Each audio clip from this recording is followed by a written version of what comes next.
শিক্ষার্থী বন্ধুরা, কুমিল্লা বিশ্ববিদ্যালয়ের আবেদন কিভাবে করবা তার পুরো প্রসেস আজকে কিন্তু তোমরা দেখতে পারবে। তো ঘরে বসে চাইলে কিন্তু তোমরা আবেদন করতে পারবে। তো কিভাবে আবেদন করতে হয় একটু ধৈর্য সহকারে দেখে নেবে। তো দেখো, আমি যদি প্রথমে দেখে নিই একটু এই তোমাদের ইন্টারফেসটি। তো তোমরা যে কোনো ব্রাউজারে গিয়ে কিন্তু তোমরা কুমিল্লা অ্যাডমিশন অ্যাপ্লাই লিখে কিন্তু সার্চ দিলে তোমরা কিন্তু এটি পেয়ে যাবে, এই ইন্টারফেসটি পেয়ে যাবে এবং এখান থেকে তোমরা কিন্তু সরাসরি আবেদন করতে পারবে। তো দেখো, এখানে কিন্তু তোমরা দেখতে পাচ্ছ ইউনিট এ, ইউনিট বি এবং ইউনিট সি। তো ইউনিট এ, বি, সি এর কিন্তু যে ইউনিটে তুমি আবেদন করো না কেন, সেই ইউনিটে কিন্তু তোমাকে যোগ্যতা রাখতে হবে, তাহলে তুমি আবেদন করতে পারবে। আশা করি বুঝতে পেরেছো। তো সেক্ষেত্রে কিন্তু কোন ইউনিটে কত আবেদন তোমাদের লাগবে, কোন ইউনিটের ক্ষেত্রে কত জিপি হলে তুমি আবেদন করতে পারবা, এই বিষয়ে কিন্তু আমি চ্যানেলে ভিডিও দিয়েছি, তোমরা কিন্তু সেখান থেকে দেখে নিতে পারো। তো যাই হোক, আজকে দেখাবো যে কীভাবে তোমরা আবেদন করবা। তো এই যে অ্যাপ্লাই অনলাইন তোমরা দেখতে পাচ্ছ, এখানে ক্লিক করে কিন্তু তোমাদের আবেদন করতে হয়। আশা করি বুঝতে পেরেছো।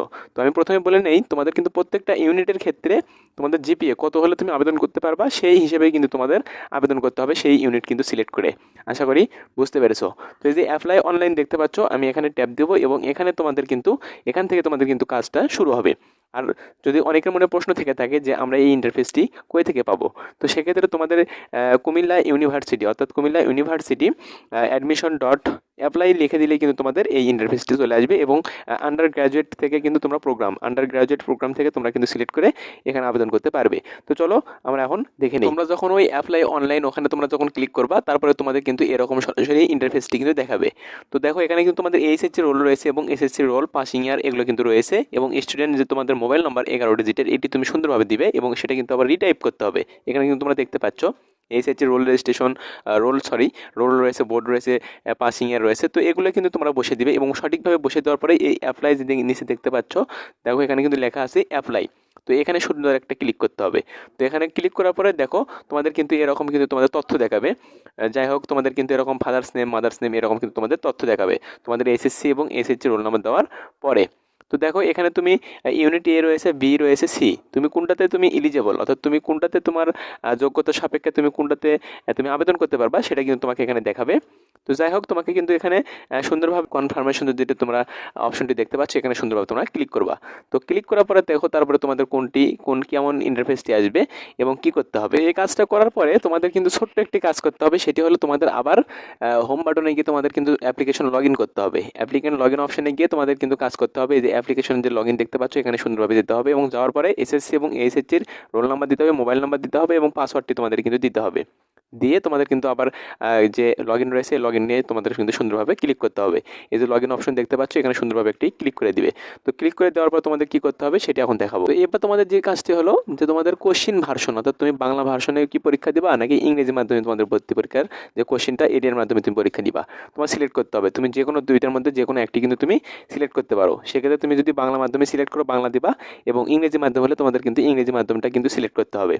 তো সিলেক্ট করার পরে তোমাদের এই অপশনটা কিন্তু তোমাদের শেষ। তারপরে যে কাজটি করতে হবে সেটি আমরা এখন দেখবো, চলো দেখে নেই। তো এবার তোমাদের যে কাজটি হলো ফটো দিতে হবে, ফটো এবং স্বাক্ষরটি। তো আমি আগে বলে নেই, সেটি হলো তোমাদের ফটো এবং স্বাক্ষরটি তোমরা আগেই এটা কিন্তু সাইজ করে নিবা।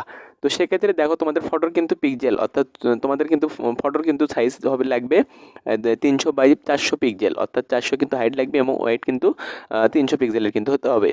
এবং স্বাক্ষর যদি আমরা দেখে নেই, স্বাক্ষর কিন্তু তোমাদের 300 পিক্সেল হতে হবে এবং 80 পিক্সেলের হতে হবে। এটা তোমরা আগে রিসাইজ করে রেখে দিবে, অর্থাৎ তোমরা এটা কিন্তু আগে সাইজ করে রেখে দেবা এবং এটার কাজ করে শেষে তোমাদের কিন্তু অ্যাপ্লাই ফর্মটা পূরণ করে সুন্দরভাবে ছবি এবং স্বাক্ষরটি বসে দিবা। তো বসে দেওয়ার পরে তোমাদের যে কাজটি করতে হবে সেটি হলো নেক্সট, এই যে ড্যাশবোর্ড দেখতে পাচ্ছ, এই নেক্সটে কিন্তু তোমাদের ক্লিক করতে হবে। তো তারপরে কিন্তু এরকম ইন্টারফেসটি দেখতে পারবা। তো এখানে তোমাদের মূলত কাজটি কি, তো এখানে তোমাদের মূলত কাজটি হলো তুমি যে ইউনিটটা সিলেক্ট করবা, অর্থাৎ তোমাদের যে ইউনিটটি রয়েছে এবং তুমি যে ইউনিটে ভর্তি পরীক্ষা দিতে চাও, সেই ইউনিটের ক্ষেত্রে তোমাদের কিন্তু এই ক্লিক হেয়ার টু অ্যাপ্লাই, এই যে এখানে দেখতে পাচ্ছ ক্লিক হেয়ার টু অ্যাপ্লাই। তো এখানে কিন্তু তোমাদের যে ইউনিটে তুমি পরীক্ষা দিতে চাও, তো সেখানে কিন্তু তুমি যেটার জন্য তুমি এলিজেবল হবা এবং সেটা তোমাদের ইউনিট কিন্তু তোমাদের শো করবে।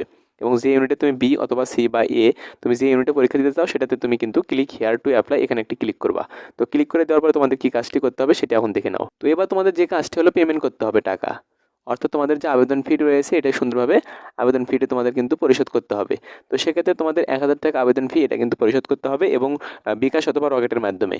তো তারপরে যে দেখো, তোমাদের কিন্তু পে নাও রয়েছে অপশন, এই পে নাও কিন্তু তোমাদের ক্লিক করতে হবে এবং এখানে ক্লিক করার পরে ক্লিক টু হেয়ার, এই যে ইউনিট তোমাদের দেখাবে এবং সেখান থেকে কিন্তু তোমাদের এই ক্লিক টু হেয়ার এখানে কিন্তু অ্যাপ্লাই করে ক্লিক করে তোমাদের কিন্তু 1000 টাকা তোমাদের আবেদন ফি কিন্তু পরিশোধ করতে হবে। আশা করি বুঝতে পেরেছো। তো তাহলে তোমাদের কিন্তু ইতিমধ্যে কাজ শেষ, আর এই কাজ শেষ হওয়ার পরেই কিন্তু তোমাদের আবেদন ফর্মটি কিন্তু তোমাদের পূরণ করা শেষ। তো আশা করি তোমরা কিন্তু বুঝতে পেরেছো। তো আমি দেখিয়ে দেওয়ার চেষ্টা করলাম, তো যাই হোক আমি কিন্তু আবেদন ফর্মটি তোমাদের পূরণ করে দেখাতে পারলাম না, তো তার কারণে দুঃখিত।